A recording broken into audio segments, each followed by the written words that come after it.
Welcome back to the channels. My name is Thomas Fletcher, and I'm the host of both the LCSW Network and the Military Social Work Network.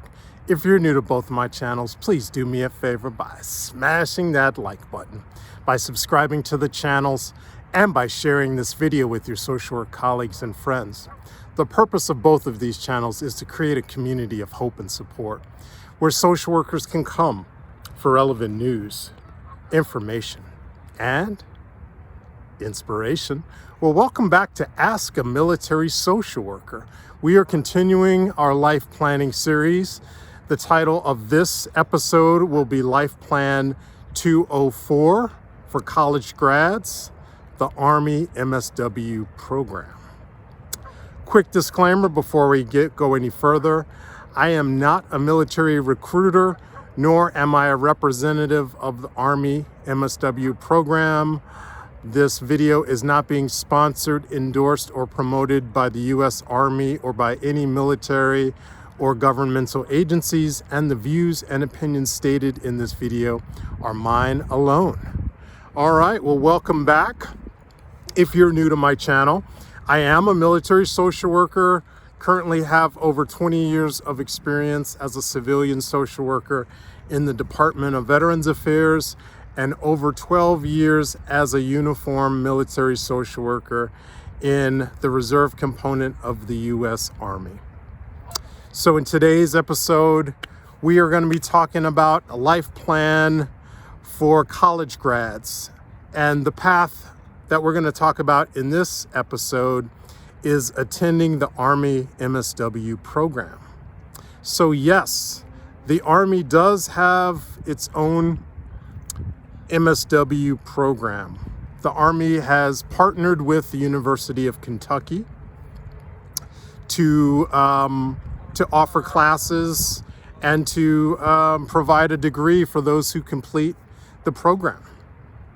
So what are the requirements to get into the Army MSW program?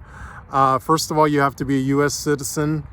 You have to have completed a bachelor's degree from an accredited college.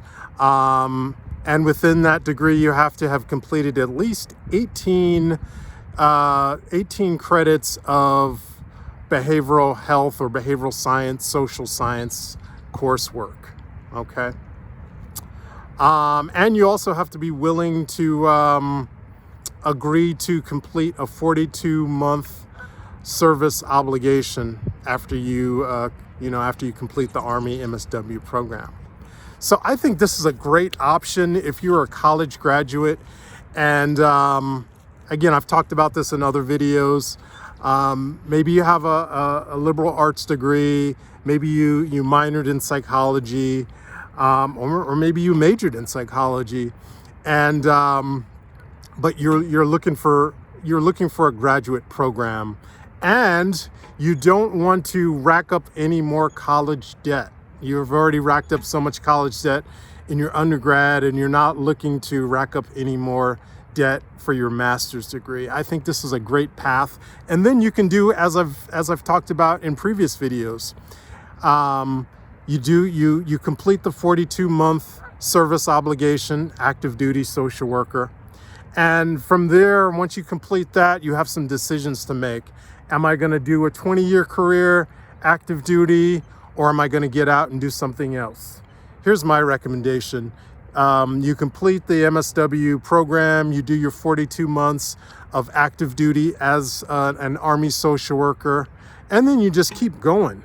You keep going. You go all the way to 20 years, and then, as I've talked about in other videos, once you do your 20 years in the Army, active duty, you can go over to the Department of Veterans Affairs and do another 20-year career.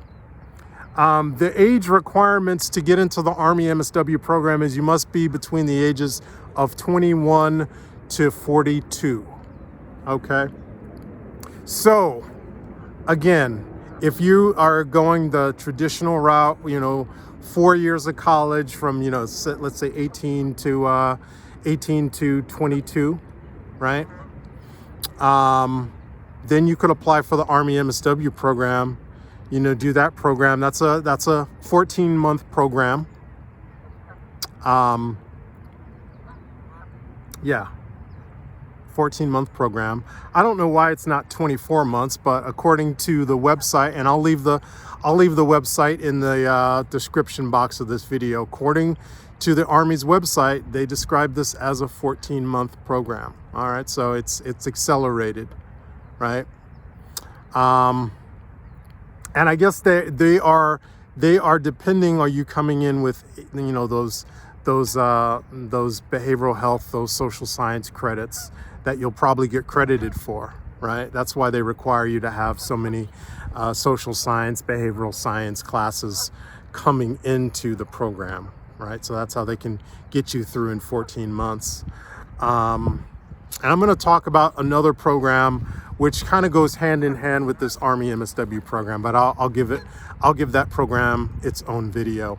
But I think this is a great pathway if you're a college grad and you think, you know, maybe I want to get my master's degree, but I don't want to rack up, you know, another $50, $60, $100,000 in debt.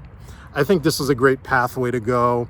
And then you do your 42-month military service obligation, and then I would encourage you to stay on, do 20 years, you know, active duty, you know, retire in your mid 40s.